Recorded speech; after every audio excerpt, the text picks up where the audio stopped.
எல்லாருக்கும் வணக்கம். இன்னைக்கு ஒரு 2 விஷயத்தை பற்றி நான் உங்ககிட்ட பேச போகிறேன். ஒன்று திரு ஓபிஎஸ் அவர்கள் இதற்கு முன்னாடி 3 முறை இடைக்கால முதலமைச்சராக இருந்த ஓபிஎஸ் அவர்கள் தன்னை திமுகவில் இணைத்து கொண்டது பற்றி. நம்பர் 2 நேற்றுக்கு பரபரப்பாக ஒரு பெரிய பரபரப்பு தமிழ்நாட்டை அதிர்ந்து போகிற அளவுக்கு திரு பார்த்திபன் குந்தவை அவர்களை அங்கேயே குந்தவைன்னு ஏதோ பேசின பேச்சு, அதை பற்றி ஃபஸ்ட்டு நம்முடைய ஓபிஎஸ் அவர்களுக்கு ஒரு ஓபிஎஸ் மிக பிரம்மாண்டமான ஒரு மாநாடு அளவுக்கு மிகப்பெரிய தொண்டர்களுடைய எழுச்சியை கூட்டத்தை கூட்டி அதை அவர்கள் எல்லாரோடையும் சேர்ந்து திமுகவில் இணைந்த ஒரு மிகப்பெரிய விழா 2 நாளைக்கு முன்னாடி நடந்தது. டெய்லி நான் பேப்பரை பார்க்குறேன். ஓபிஎஸ் செய்த துரோகத்தை ஜெயலலிதா அம்மா ஆத்மா மன்னிக்காது, எம்ஜிஆருக்கு செய்த துரோகம் இது மாதிரி ஒரு துரோகியை பார்த்தது கிடையாது அப்படின்னு கச்சா முச்சான்னு அதிமுகவில் இருக்கிறவங்களும் பேசுகிறாங்க, எல்லாரும் பேசிக்கிட்டே இருக்காங்க. ஃபர்ஸ்ட் ஆஃப் ஆல் ஓபிஎஸ் இந்த முடிவை எடுப்பதற்கு வரை அவர் தனி கட்சி ஆரம்பிக்கலை. இவர் கிட்டத்தட்ட 2.5 வருஷமா 3 வருஷமாக அவரை ஒதுக்கிட்டாங்க. அப்போவே அவர் அன்றைக்கி திமுக போய்க்கலாம், போகலை. அவர் திருப்பியும் அதிமுகவுக்குள்ளே என்னை சேர்த்துக்கன்னு தான் போராடினார். அப்போ கூட எனக்கு பொதுச் செயலாளர் கொடுன்னு கூட அவர் கேட்கல. போராடினாரா இல்லையா? எல்லாரும் தானே பேப்பர் படிக்கிறோம். போராடினாரா இல்லையா? அவரு குழு அமைத்து மறுபடியும் எல்லாரையும் பிரிஞ்சவங்கள்லாம் ஒன்று சேர்ந்தாதான் அதிமுகவுக்கு பலம். இது சின்ன வயசுலேருந்தே சொல்கிற கதை. 4 மாடு தனித்தனியாக போச்சுனாக்கா ஜெயிக்க முடியாது, அது ஒன்றா சேரும்போது தான் அதுக்கு ஒரு வேகம் கிடைக்குங்கிறது சின்ன வயசுலேயே நமக்கு சொல்லி கொடுத்த கதை. அதைத்தானே அவர் சொன்னார். அவர் வேற என்ன சொல்லிட்டாரு? எங்கேயாவது பொது வெளியில் ஜெயலலிதா அவர்களை பற்றி தப்பாக பேசினாரா, இல்லை எம்ஜிஆரை பற்றி தப்பாக பேசினாரா? சொல்லுங்க.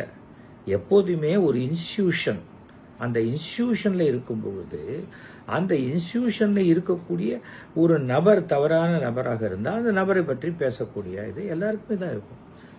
நீ என்னுடைய அமைப்பையே பேசிட்ட, நீ இனிமே கிடையாது, வெளில போ அப்படின்னு சொல்லி அவர் வெளியில் அனுப்பப்பட்டவர், வெளியில் துரத்தப்பட்டவர். வீட்டிலேருந்து ஒருத்தரை வெளியில் அனுப்பிச்சு கதவை சாத்திட்டீங்க. ஜன்னல் கின்னல் எது வழியாகவும் உள்ளே வந்துடக்கூடாதுன்னு எல்லாத்தையும் சாத்தி முடிச்சிட்டீங்க. அப்புறம் அவர் எங்கே போனால் உங்களுக்கு என்ன? அப்போ நீங்கள் ஒருத்தரை உங்கள் இடத்துலேருந்து வெளியில் அனுப்பிச்சிட்டா நிர்கதியாக ரோட்டில் நிற்கணுமா? எங்கிட்டயே அது நடக்கலையே. என்ன அதிமுகலேருந்து விலக்கி வைக்கிறேன்னு ஜெயலலிதா அவர்கள் தான் லெட்டர் கொடுத்தாங்க. நான் என்ன பண்ணேன்?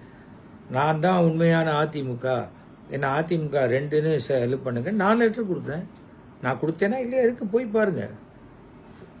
சட்டமன்றத்தில் நான் சபாநாயகர்கிட்ட கொடுத்தேனா இல்லையா? அப்புறம் நான் எந்த கட்சியும் சேராத எம்எல்ஏவா நான் ஒர்க் பண்ணேன்னா இல்லையா? என்ன பண்ண முடிஞ்சது? என்னங்க இது? ஒருத்தர் நீ கதவை சாத்திட்டா அப்படியே நிர்கதியாக நிற்பாங்களா? நமக்கு கதவை சாத்த வேண்டியது கடவுள். கடவுள் தான் கதவுளை திறந்து விடுகிறார், வாசல்கள்லாம் கடவுள் திறந்து விடுறார். மனுஷன்தான் நம்ம இல்லைன்னா இந்த ஆளுக்கு வாழ்க்கையே கிடையாதுன்ட்டு கதவை சாத்துறான். ஆனால் அவர் கதவை திறந்து விடுறார். புரியுதா? இது தெரிஞ்சுக்கணும். இன்னைக்கு என்னாச்சு? எவ்வளவு பெரிய மிகப்பெரிய பலவீனத்தை அதிமுகவுக்கு உருவாக்கி கொண்டு விட்டார்கள். அவர் போனது எங்களுக்கு ஒன்றும் பிரச்சனை இல்லை, உங்களுக்கு ஒன்றும் பிரச்சனை இல்லை. என்ன பிரச்சனை? ஜெயிச்சா கூட தான் பிரச்சனை இல்லை, தோத்தா கூட தான் பிரச்சனை இல்லை. எதுவுமே பிரச்சனை இல்லாதவங்களுக்கு எதுவுமே பிரச்சனை இல்லை. யாருக்கு பாதிக்குமோ அதை பற்றி. ஏன்னா இன்னைக்கு அதிமுகவில் யாருமே அதை பற்றி கவலைப்படல. ஏன்னா எப்போ பிஜேபி உள்ள பூந்துதோ, நான் அன்றைக்கே சொல்லிட்டேன், பிஜேபியை கட்டி கொண்டு நாம் கூட்டணி அமைப்பது என்பது ஒரு பாறாங்கல்ல கட்டிக்கிட்டு கடலில் இறங்குற மாதிரி, அவ்வளோதான். பீகாரில் எப்படி நிதிஷ்குமாரை தூக்கி நீ போ, டெல்லிக்கு போ, நாங்கள் இங்கே பார்த்துக்குறோம் அப்படின்னு துணை முதல்வர் பதவியை அவருடைய மகனுக்கு கொடுக்குறாங்க. அப்படின்னா என்ன? முதல்வர் பதவி அவருக்கு கிடையாது, அவர் கட்சிக்கு கிடையாது அப்படின்னு ஆயிடுச்சு. அதுதான் சொல்லுவாங்க, என்டிஏ கூட்டணி, என்டிஏ கூட்டணி, என்டிஏ ஆட்சி அமைய வாய்ப்பே இல்லை. என்டிஏ பிஜேபின்னு அதில் இருக்கிற வரைக்கும் அந்த கூட்டணி ஆட்சி தமிழ்நாட்டில் அமைய வாய்ப்பே கிடையாது. என்ன மேஜிக் வேணால் பண்ணி, மேஜிக் இருக்கிறதில்ல, என்ன பண்ணலாம், இருக்கிற இதை மொத்தமாக கலைச்சிட்டு கவர்னர் ஆட்சி வேணால் கொண்டு வரலாமே தவிர பிஜேபி ஆட்சி கொண்டு வர முடியும். எப்படி கொண்டு வர முடியும்? தமிழ்நாடுடைய கிரவுண்ட் ரியாலிட்டி பிஜேபியில் இருக்கிறவங்களுக்கும் தெரியாது, இந்த கிரீஷ் மாதிரி காங்கிரஸில் இருக்காங்க அவங்களுக்கும் தெரியாது. வடநாட்டுக்காரர்களுக்கு தென்னாட்டினுடைய நிலத்தினுடைய ரியாலிட்டி தெரியாது. அதான் பிரச்சனை. நான்லாம் ஏன் சர்வே பண்ணுறேன், எனக்கு இந்த நிலத்தினுடைய விஷயம் தெரியும். நாம் எப்படி இருக்கணுமோ அப்படி இருந்துட்டு போகிறோம், அவ்வளோதான். யார் என்ன சொல்ல முடியும் சொல்லுங்கள்? அதனால் இது ஓபிஎஸ்ஐ இன்னைக்கு சொல்லுவாங்க, அடி வயிறு பத்திக்கிற மாதிரி எரியுது. அடப்பாவி, இந்த மாதிரி இவர் பண்ணுவான்னு எதிர்பார்க்கலையே.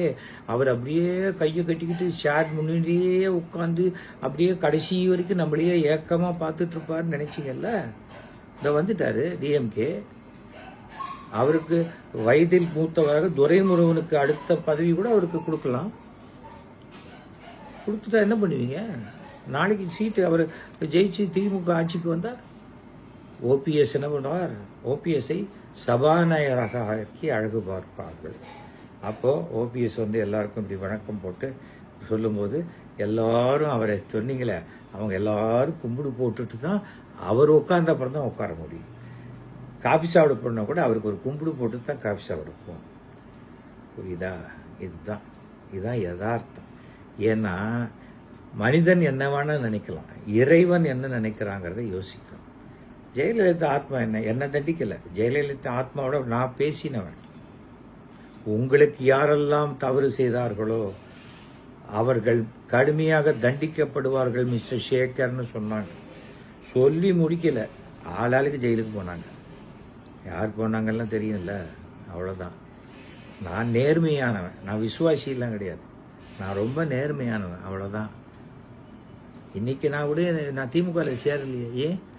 எனக்கு திமுகவில் சேருவதை விட முதலமைச்சருடைய நண்பன் என்ற அந்த கௌரவம் தான் நான் பெருசாக நினைக்கிறேன். அது எனக்கு போதும். எனக்கு இனிமேல் அரசியல் வேண்டாம், அரசியல் கட்சி வேண்டாம், அரசியல் பதவி வேண்டாம். எல்லாரும் சார் நீங்கள் எம்எல்ஏ போகிறீங்களா? மயிலாப்பூர் எம்எல்ஏ இருக்கு. நான் திமுகவிலே சேரல, எனக்கு எப்படி மயிலாப்பூர் எம்எல்ஏ கொடுப்பாங்க? ஏன் மயிலாப்பூருக்கு எம்எல்ஏக்கு திமுகவில் ஆளே இல்லையா? அவங்க எப்படி பார்த்துட்டு இருக்காங்களே, மயிலாப்பூருக்கு ஆளே கிடைக்கலையா, யார் வருவாங்கன்னு. உங்களுக்கு யாரையாவது ஒன்று சொல்லணும்னா என்ன பேக்ரவுண்ட்? ஏன்னா இன்னைக்கு அரசியலும் சினிமாவும் தெரியாதவர்கள் தான் அதை மிக அதிகமாக விமர்சிக்கிறார்கள். அப்படிதான். மோடி வெள்ளையா இருக்காரா, மோடி நம்ப ஆளு அப்படின்னு நினச்சிக்கிட்டா எங்கள் ஆளுகளே நிறைய பேர் இருக்காங்க. புரியலை அவங்களுக்கு, யாருக்கு யார் என்ன அது புரிஞ்சுக்கணும். அவர் வாழ்த்து சொன்னாரா, இவர் வாழ்த்து சொல்லணுன்னு நீ அதை கொண்டாடாத போயிட்டியா? தெரிஞ்சுக்கணும். அதெல்லாம் சும்மா எல்லாத்துக்கும் மதத்தை கொண்டு அரசியல் செய்வது தமிழ்நாட்டில் நடக்காது. என்ன பண்ணிட்டாரு? ஒண்டர்ஃபுல் டெசிஷன் எடுத்தார் ஓபிஎஸ், சரியான டெசிஷன்.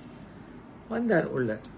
இப்போ ஓபிஎஸ்ஸை விட்டு அவங்களுக்கு முன்னாடி கொஞ்சம் பேர் உள்ளே வந்திருக்காங்க, அவங்களும் அதே இடத்துக்கு தானே வந்திருக்காங்க. ஓபிஎஸ் எங்கே வந்திருக்காரு? நான் சொன்னேன், நீங்கள் எதுக்கு சார், நீங்கள் என்னத்துக்கு கூச்சப்படவோ, நீங்கள் ஐயோ நான் என்ன பதில் சொல்கிறேன்னு நீங்கள் நினைக்க வேண்டிய அவசியமே கிடையாது. எம்ஜிஆர் எங்கேருந்து வந்தார்? நேற்று பேசும்போது சொன்னார், நம்முடைய மாண்பு முதலமைச்சர் என்ன சொன்னார், எம்ஜிஆர் வளர்த்தது டிஎம்கே, அதே சமயத்தில் டிஎம்கே வளர்வதற்கும் எம்ஜிஆர் காரணமாக இருந்தார். சொன்னாரா இல்லையா? நாங்கள் தான் அவரை வளர்த்து விட்டோன்னு அவர் சொல்லலை, மியூச்சுவலாக நடந்ததுன்னு தானே சொன்னார். அந்த இடத்துக்கு தானே வந்திருக்காரு அவர், அவ்வளோதானே. அவங்க ஒன்றும் இப்போ நான் எங்களுது நாங்கள் பெரியார் வழி நடக்கிறோம், அண்ணா வழி நடக்கிறோம் அப்படின்னு சொல்லிட்டு பெரியார் படத்தை நகர்த்திட்டு தாமரை படத்தை வைக்கிற இடத்துல ஓபிஎஸ் இல்லைல்ல. அப்போ ஓபிஎஸ்னால் நிமிர்ந்து நிற்கணும் இல்லையா? அது வேற புரிஞ்சுக்கணும். இன்னைக்கு எனக்கு தெரிந்த வரைக்கும் இபிஎஸ் ஒரு மிக சாதுரியமான அரசியல்வாதி, ரொம்ப ஒரு டைனமிக் பர்சனாலிட்டி. அவரை டீல் பண்ணுறதுலாம் அவ்வளோ சுலபம் அல்ல. அது வந்து மே மாதம் வரைக்கும் அது அமித்ஷாவாக இருக்கட்டும், டெல்லியாக இருக்கட்டும், யாராக இருக்கட்டும் மிக டஃப்பான ஒரு காரியமாகத்தான் இருக்கும். அப்போதானே இன்னும் சீட்டு பெற முடியல. அதுக்கப்புறம் தொகுதி பேரம் இருக்குது, அது முடியலை. அதுக்கு பிறகு அதிமுக இருக்கிற தொண்டர்கள் எல்லாம் பிஜேபிக்கு ஓட்டு போடுவாங்களாங்கிறது தெரியாது. எவ்வளவோ விஷயம் இருக்குது. நாளைக்கு சீட்டு கொடுக்கலையா, அந்தாலும் சுயேட்சையாக நின்றுட்டா எத்தனை ஓட்டை பிரிப்பான் அப்படிங்கிற மாதிரிலாம் எத்தனை தொகுதியில் நடக்கும். அதுக்கு பின்னாடி யார் இருப்பாங்க, இதெல்லாம் டெல்லி கண்டுபிடிக்க முடியுமா? நான் பார்த்துட்டேங்க நிறையா. ஐபியாக இருக்கட்டும், அது யாராக இருக்கட்டும், அவங்க கண்டுபிடிக்கிறது இல்லை. அவங்க தகவலை நம்மக்கிட்ட கேட்டுப்பாங்க. நம்மக்கிட்ட கேட்டு அவங்க கண்டுபிடிச்ச மாதிரி கொண்டு போய் சொல்லுவாங்க. அதனால தான் பாதி தகவல்கள் மேலிடத்துக்கு போய் சேரும்போது சரியாகில்லை. இந்த மாதிரியான சூழ்நிலையில் எனக்கு ஓபிஎஸ் அவர்களை நான் மனமாற பாராட்டுறேன். அவருக்கு மிக வளமான எதிர்காலம் இருக்கிறது. அந்த எதிர்காலம் அவருக்கு அந்த ஏடிஎம்கேல இல்லாத டிஎம்கேல இருக்கார். அவ்வளோதானே. அந்த இதே டிஎம்கேல நாளைக்கு அவர் கட்சியில் மிக முக்கியமான ஒரு பதவிக்கும் அவர் அமர்த்தப்படுவார். ஏனென்றால் எனக்கு என்னுடைய நண்பர் திரு ஸ்டாலின் அவர்களை பற்றி தெரியும். ஸ்டாலின் அவர்களுடைய மனமாற்றங்கள், வளர்ச்சி எல்லாத்தையும் பார்க்குறேன். கடந்த 10 ஆண்டுகளில் பிரமிப்பூட்டும் விஷயமா இருக்குது. அவர் யாரையுமே எதிரியாக நினைக்கல. மாற்று கருத்து உடையவர்கள் இருந்துட்டு போட்டோம். ஸ்டாலின் அவர் எவ்வளோ கோவப்படக்கூடியவர்ன்றதெல்லாம் எனக்கு தெரியும். அது எல்லாம் விட்டாச்சு, அவர் விட்டார்.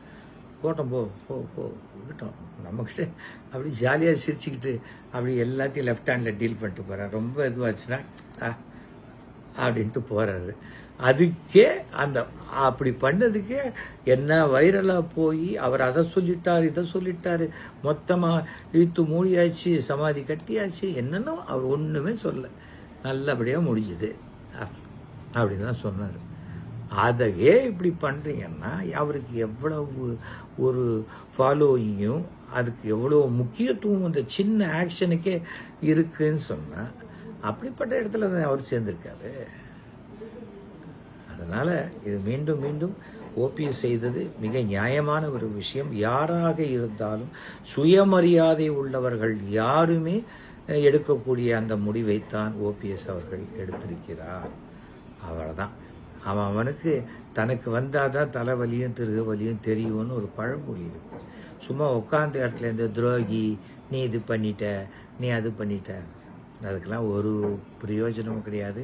அதுக்காக ஒரு எக்ஸ்ட்ரா ஓட்டும் உங்களுக்கு வராது. அதுக்கு பதிலாக உங்களுக்கு உண்டான ஓட்டை வாங்கிறதுக்கு பாருங்கள். ஓகே, அடுத்தது சின்ன விஷயந்தான். என்னுடைய அருமை நண்பர், என்னை விட வயதில் இளையவர் பார்த்திபன் அவரை பற்றி. பார்த்திபனுக்கு எனக்கு ரொம்ப ஆரம்பத்துலேருந்தே ரொம்ப ரொம்ப அதிபுத்திசாலி, நல்ல சிறந்த எழுத்தாளர், நல்ல நகைச்சுவையாக பேசக்கூடியவர். ஆனால் அந்த நகைச்சுவை என்பது அது பூமராங் மாதிரி. அது வந்து சரியாக சொல்லலைன்னா திருப்பி நம்மளை தாக்கிடும். அதுதான் அது வந்து தேவையில்லாமல் அவர் வந்து த்ரிஷாவை பற்றிய ஒரு விஷயத்தை சொல்லி, த்ரிஷா ஃபோட்டோ வந்துடுச்சு, அதை பற்றி சொல்லுங்கங்கிறாங்க.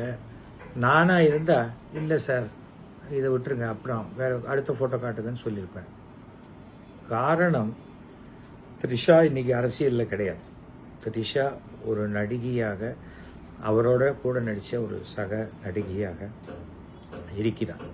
அப்படியே நீங்கள் ஏதாவது த்ரிஷாவை பற்றிய ஒரு கமெண்ட்டு சொல்லணும்னா த்ரிஷாவுக்கு ஃபோன் பண்ணி நேரம் சொல்லுங்கள், என்னம்மா அப்படின்னு சொல்லுங்கள். ஒரு பிரதர்லி அஃபெக்ஷனோட சொல்லுங்கள், ஒரு ஃப்ரெண்ட்லியாக சொல்லுங்கள்.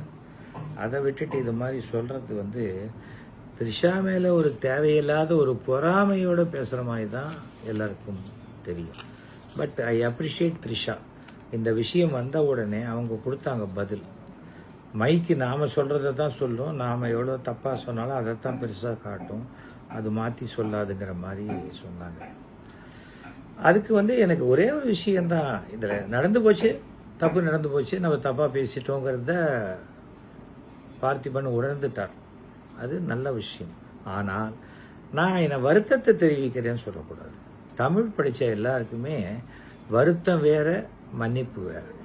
இப்போது இவர் பேசுறதுனால த்ரிஷா வருத்தப்படுறாங்க. அப்போ பார்த்திபன் என்ன பண்ணணும், நீங்கள் வருத்தப்படுறதுக்கு நான் காரணமாயிட்டேன், என்னை மன்னிச்சிடுங்கன்னு சொல்லணும். நானும் வருத்தப்படுறேன் அப்படின்னா என்ன அர்த்தம்? நானே ஒருத்தர் மூக்கில் குத்திட்டு எனக்கு வருத்தமாக இருக்குன்னாக்க யாராவது ஏற்றுப்பாங்களா? அது என்னன்னு சொன்னால், நம்ம தன்மானம் தடுக்குது. மன்னிப்பு கேட்டால் ஐயோ நம்ம சின்னதாகிடும். மன்னிப்பு கேட்கறது அதுக்கு மிக தைரியம் வேணும், பெருந்தன்மை இருக்கும். எனக்கு என்னுடைய குருநாதர் சொல்லி கொடுத்துருக்கார். மன்னிப்பு கேட்கறதுக்கு கூட ஒரு தைரியம் வேணும்டா. ஏனென்றால் நான் செஞ்சது தப்பு, என்னை மன்னிச்சிருங்கன்னு சொல்கிறது என்ன இருக்குது? என்ன கெட்டு போச்சு? உடனே 6 அடி குறைஞ்சிட போகிறோமா? இல்லை 2 பவுண்டு இறங்கிட போகிறோமா? இல்லை 1 கிலோ குறைஞ்சிட போகிறோமா? ஒன்றும் கிடையாது. அப்போது அட்லீஸ்ட் அந்த வருத்தப்படுறாங்கல்ல, அட்லீஸ்ட் மன்னிப்பு கேட்டான் சரி கொடுப்போம் அப்படின்னுங்கிறது எண்ணமாவது இருக்கும். அது மட்டும் ஞாபகம் வச்சுக்கணும். தவிர நான் என்னை எத்தனையோ மீட்டிங் கூப்பிடுவாங்க. என்னை விட பிரபலமானவர்கள், என்னை விட அதிக படித்தவர்கள் எல்லாருமே இருக்கிற ஸ்டேஜில் இவங்க எல்லாரையும் விட நான் சிறப்பாக பேச போகிறேங்கிற எண்ணத்தில் நான் போகவே மாட்டேன். நான் என்ன பண்ணுவேன், போவேன்.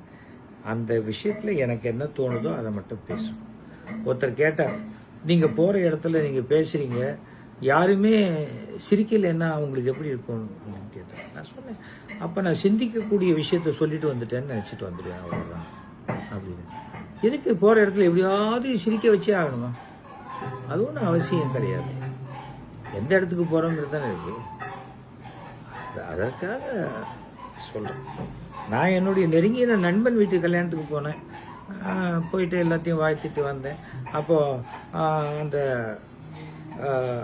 நண்பருடைய பையன் என்கிட்ட சொல்கிறான், சார் பார்த்தீங்களா எனக்கு எவ்வளோ பெருந்தன்மை பார்த்தீங்களா, இந்த பொண்ணை நான் கல்யாணம் பண்ணிகிட்ருக்கேன் அப்படின்னா. அந்த பொண்ணு லேசாக சிரிச்சுது.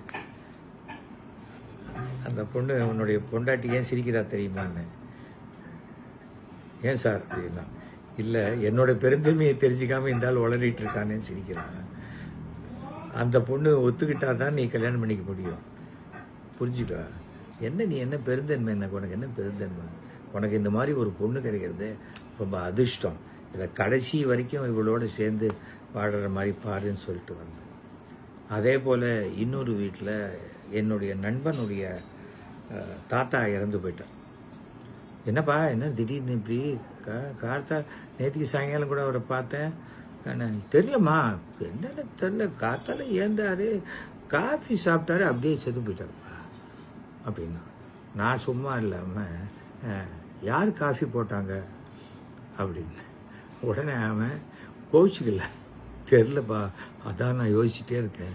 ஆனால் எங்கள் தாத்தாவுக்கு அவ்வளோ விரோதி கிடையாது வீட்டில். எல்லோரும் எங்கள் தாத்தாவுக்கு ரொம்ப அன்பாக தான் இருப்பாங்க அப்படின்னாங்க. ஆனால் வருத்தம் இருக்க தான் செய்யும். ஆனால் அந்த இடத்தை அந்த சூழ்நிலையை மேலே இறுக்கமாக இருக்கு. இது தனிப்பட்ட நான் முறையில் பேசுகிறேன். அதனால தான் நான் யார்கிட்ட பேசினேங்கிறது உங்ககிட்ட சொல்ல. எனக்கும் அவனுக்கும் மட்டும் தெரிந்த கான்வர்சேஷன். இதையே மைக்கில் வச்சு பேச முடியுமா? இதே இரங்கல் கூட்டத்தில் போய் பேசிட முடியுமா? பேச முடியாது. ஒரு விஷயந்தான், யாராக இருந்தாலும், என்னை விட அறிவாளியாக இருந்தாலும் சரி, என்னை விட வயதில் சிறியவர்களாக இருந்தாலும் சரி, சினிமாவில் மட்டுமே சினிமாக்காரங்கன்னாக்கா அவங்களுக்கு எல்லாம் தெரியும் அப்படிங்கிற எண்ணத்தை மற்றவங்க முதல்ல நிறுத்தணும். ஓகேயா? நேற்றுக்கு நான் இந்த மகளிர் தின விழாவுக்காக போயிருந்தேன். அதில் ஃபிசிக்கலி சேலஞ்சு அந்த இதுக்கு நான் போயிருந்தேன். அதில் என்ன வித்தியாசமான மாதிரி அந்த மகளிர் தினம் கொண்டாடினாங்கன்னாக்க, இந்த வாழ்க்கையில் உடல் ஊனமுற்றவர்கள், அது ஃபிசிக்கலி சேலஞ்சு பீப்புளை கல்யாணம் பண்ணிக்கிட்ட, எல்லா அவயங்களும் நன்றாக வேலை செய்யக்கூடிய கல்யாண உதவிக்கரம்ங்கிற அமைப்பு தான் இதில் நடத்திச்சு. கல்யாணம் பண்ணிக்கிட்ட அந்த மனைவிகளை கூப்பிட்டு அந்த மனைவிகளுக்கு எல்லாரும் ஆனர் பண்ணிப்போம். ஒரு பத்திரிகையில் கூட ஃபோட்டோ வரல. எனக்கே வருத்தமாக இருந்தது. இது எவ்வளோ நல்ல காரியம் பண்ணியிருக்காங்க. ஏன்னா வாழ்க்கை முழுக்க ஒருத்தருக்கு உதவிக்கரமாகவே இருந்துக்கிட்டு இருக்கிற அந்த மனைவிகளை பாராட்டுறதுக்கிறது, அந்த பெண்களை பாராட்டுறது எவ்வளோ பெரிய விஷயம். நான் போய் பேசிட்டு வந்தேன் அவங்ககிட்ட. இது ரொம்ப பெரிய விஷயம் நீங்கள் பண்ணது. சாதாரண சில பேருக்கு ஒரு ஸ்டேஜில் ஃப்ரஸ்ட்ரேட் ஆகிடும். என்னடா இது அப்படிங்கிற மாதிரி இருக்கும். ஏன்னா அவங்களுக்கு வெந்நீர் எடுத்து வைக்கிறதுலேருந்து, அவங்கள வீல் சேர்லேருந்து இறக்கி விடுறதுலேருந்து, படுக்க வைக்கிறதுலேருந்து, சாப்பாடு சில பேருக்கு கை சரியில்லைன்னா அவங்களுக்கு சாப்பாடு ஊட்டி விடுறது. 1 நாள் பண்ணலாம், 2 நாள் பண்ணலாம், 10 நாள் பண்ணலாம். வாழ்க்கை முழுக்க அதே அன்போடு பண்ணும்போது, அந்த மனைவிகளை நான் கௌரவப்படுத்தும் போது அத்தனை கணவர்கள் அப்படியே கண்ணில் கண்ணீர். அங்கே போய் காமெடியாக பேச முடியுமா? பண்ணக்கூடாது. தெரிஞ்சுக்கணும் சில விஷயங்கள். அதுவும் ஒரு விஷயம் சொல்லுவாங்க, பொது வெளியில் வரும்போது எதை பேசலாம் என்பதை விட எதை பேசக்கூடாது என்பதை தெரிஞ்சுக்கிட்டால் வாழ்க்கை சிறப்பாக இருக்கும். ஓகேயா? நானும் சும்மா கருத்து கந்தசாமி மாதிரி டெய்லி எதையாவது ஒரு விஷயத்த சொன்னேன். அப்படி இல்லை. ஏன்னா சமுதாயத்தில் பெரிய பெரிய படிப்புகள் வரலாம், என்ன வேணால் வரலாம், எவ்வளவோ உயர்ந்த படிக்கலாம். ஆனால் ஒழுக்கம் இல்லாத கல்வி நம்மளை ஒரு குப்பையில் தான் தள்ளிடும். இல்லை நாம் குப்பையாக மாறி போயிடும். அதுக்காகத்தான் நான் இந்த விஷயத்த சொல்கிறேன். ஒழுக்கத்துக்கு முக்கியத்துவம் கொடுங்க. அதே சமயம் நம்முடைய வாயிலிருந்து ஒரு வார்த்தை அது அம்பா இல்லை பூமரங்காங்கிறது அதனுடைய ரியாக்ஷனுக்கு பிறகு தான் தெரியும். ஓகே, நான் பேசுனது உங்களுக்கு பிடிச்சிருந்ததுனாக்கா 9841023545 கூப்பிடுங்க. புரியலன்னா டக்குன்னு ஸ்கிப் பண்ணி வேறு ப்ரோக்ராம் நல்லதாக ஏதாவது பாருங்கள். ஓகேயா? நன்றி, வணக்கம்.